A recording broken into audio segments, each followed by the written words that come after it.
Assalamu alaikum viewers, how are you? Hope you all are fine. Today our topic is greatest common factor, या हम इसे कह सकते हैं कि highest common factor, GCD भी हम इसे कहते हैं, greatest common factor भी कहते हैं और क्या highest common factors भी इसे कहा जाता है। तो आज हम कैसे कर सकते हैं मालूम ग्रेटेस्ट कॉमन फैक्टर अगर हमारे पास 3 टर्म्स यहाँ पर गिवन हो। तो यहाँ पर हमारे पास क्या गिवन है, 3 टर्म्स हमारे पास गिवन है, मतलब हमें क्या करना है, 10 का, 30 का एंड 45 के बीच में हमें बताना है कि इन तीनों टर्म्स में से मतलब तीनों में एक कौन सा कॉमन टर्म है जो ग्रेटेस्ट हो। ठीक है, तो सबसे पहले हमने इनको क्या करना है, इनके हमने प्राइम फैक्टराइजेशन के थ्रू हमने इनके टर्म्स फाइंड आउट करने हैं, मतलब क्या फैक्टर्स फाइंड आउट करने हैं। तो यहाँ पर हमने क्या करना है, प्राइम फैक्टर्स के थ्रू हमने इनके क्या करना है, हल करना है। तो सबसे पहले आप लीस्ट नंबर लगाया करें। लीस्ट में हम क्या करेंगे, यहाँ पर 2 की टेबल लगाएंगे, यहाँ पर 2 की टेबल लगाएंगे, यहाँ पर सब में दोनों में 2 की टेबल्स यहाँ पर क्यों लगा रही हूँ, यहाँ पर जो यहाँ 0 होता है, आपको पता होता है कि अगर हमारे पास 0 हो तो वो हमारे पास क्या है, इवन नंबर, उनको मतलब 2 की टेबल लग सकती है इजीली। तो यहाँ पर इसलिए हम 2 की टेबल लगा रहे हैं, लेकिन यहाँ पर 5 है तो यहाँ पर हम 2 की टेबल नहीं लगा सकते। तो यहाँ पर हम किसकी टेबल लगाएंगे, यहाँ पर हम 5 की टेबल लगाएंगे। ठीक है, क्योंकि यहाँ पर जो ये वाला टर्म है, लास्ट टर्म, ये हमारे पास 5 है तो इसको 5 की ही टेबल लगेगी। तो बच्चों यहाँ पर हमने क्या करना है, पहले हमने देखना है कि 2 की टेबल में 10 कब आता है, 5 की टेबल अब लगेगी, 5 को 5 की टेबल लगती है तो यहाँ पर 5 टाइम 1 इज। फिर हम यहाँ पर करेंगे 2 की टेबल में 3 नहीं आता, लेकिन 3 से छोटा हमारे पास 2 आता है, कब, 1 इज, तो 1 यहाँ पर। तो यहाँ पर 2 की टेबल में जो है 10 कब आता है, 5 इज, तो यहाँ पर छोटी टेबल लगाएं 3 की, 3 टाइम 5 इज, तो यहाँ पर 5 टाइम 1 इज। फिर हम यहाँ पर 5 की टेबल लगाएंगे, 5 टाइम 9 इज, 3 टाइम 3 इज और 3 टाइम 1 इज। तो यहाँ पर मैंने डायरेक्ट 5 टेबल लगाई है, लेकिन अगर आप चाहें तो पहले आप क्या कर सकते हैं, पहले आप यहाँ पर क्या करें, 45 को 3 की टेबल लगाएं, क्योंकि मैंने आपको जैसे पहले बताया कि हम लीस्ट वैल्यूज उठाते हैं। तो यहाँ पर लीस्ट के लिए हमने क्या करना है, 3 की टेबल में 4 नहीं आता, 4 से छोटा हमारे पास क्या आता है, 3 आता है, कब आता है, 1 इज, तो यहाँ पर हमने 1 दिया। 3 टाइम 15 कब आता है, 5 इज, तो 3 टाइम 15 कब आता है हमारे पास, 5 इज, तो यहाँ पर क्या आ जाएगा, 1। अब हम यहाँ पर कहेंगे 10 का और 30 का और 45 के हमारे पास क्या आए हैं, यहाँ पर आया है 2 टाइम 5, 2 टाइम 3 टाइम 5, यहाँ पर 3 टाइम 5।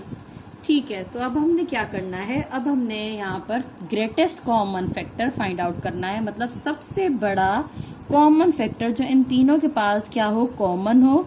अब हम इन तीनों के पास देखें, सबसे पहले तो यहाँ पर इन दोनों के पास 2 है, लेकिन लास्ट टर्म के पास 2 नहीं है।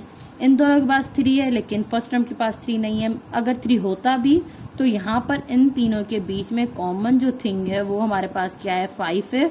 और 5 ही अभी तक इनमें से जो, मतलब अभी तक नहीं, मतलब इनमें से जो अभी तक कॉमन हाईएस्ट मतलब है नंबर, वो हमारे पास क्या है, 5 है। तो हम कह सकते हैं कि 5 हमारे पास क्या है, हाईएस्ट कॉमन फैक्टर है किसका, 10 का, 30 का एंड 45 का, द हाईएस्ट कॉमन फैक्टर। तो यहाँ पर अब आप क्या कह सकते हैं, यहाँ पर आप कह सकते हैं कि HCF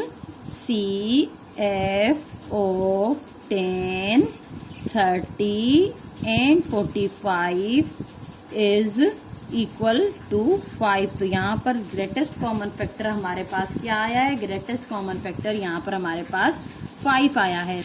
अब यहाँ पर हम एक और एग्जाम्पल देखते हैं। यहाँ पर अब मैंने आपको ग्रेटेस्ट कॉमन फैक्टर जो है वो 3 टर्म्स में करवाया है। अब एक और एग्जाम्पल इससे रिलेटेड देख लेते हैं कि हम कैसे फाइंड आउट कर सकते हैं। अगर हमारे पास सवाल दिया गया हो 24 और 16 एंड हमारे पास अगर दिया गया हो हमारे पास 40, तो इनके बीच में आप कैसे फाइंड आउट कर सकते हैं। तो यहाँ पर हम क्या करेंगे, सबसे पहले हमने 24 के एलसीएम निकालना है और 16 का एंड 40 का। तो यहाँ पर सबके ही आप देखें, सबको ही 2 की टेबल सबसे पहले हम लगाएंगे। तो यहाँ पर हम 2 की टेबल लगाएं, तो यहाँ पर 2 time 1 is, 2 time 2 is, 2 time 8 is, 2 time 2 is 0, तो यहाँ पर आए 2 time 6 is, 2 time 4 is, 2 time 10 is, तो यहाँ पर 2 time 3 is, 2 time 2 is, 2 time 5 is, तो यहाँ पर 3 टाइम 1 इज, 2 टाइम 1 इज, तो यहाँ पर 5 टाइम 1 इज। तो इनका हम कैसे लिखेंगे? अब हम लिखते हैं कि यहाँ पर हमारे पास 24, 16 एंड 40 हैं और उनके हमारे पास आए हैं 24 के 2, 2, 2 एंड 3, 2, 2, 2 एंड 2, फिर 2, 2, 2 एंड 5। अब यहाँ पर हमने क्या करना है? Greatest common factor find out करने हैं। तो ग्रेटेस्ट फैक्टर्स फाइंड आउट करने के लिए हमने क्या करना है कि यहाँ पर इनमें से देखना है कि कौन सा सबसे बड़ा टर्म है जो इन तीनों में क्या हो, कॉमन हो। तो यहाँ पर देखिए, यहाँ पर 3 और 5 तो आए हैं, लेकिन ना ही 5 इन दोनों टर्म्स में मौजूद है और ना ही 3 इन दोनों टर्म्स में मौजूद है। मतलब इनका जो कॉमन फैक्टर है वो हमारे पास क्या है? वो हमारे पास 2 है। मतलब हम कहेंगे 24 और किसका? 24, 16 और 40 का। अब हमने क्या करना है? इनका कॉमन फैक्टर मतलब ग्रेटेस्ट कॉमन फैक्टर इनका फाइंड आउट करना है।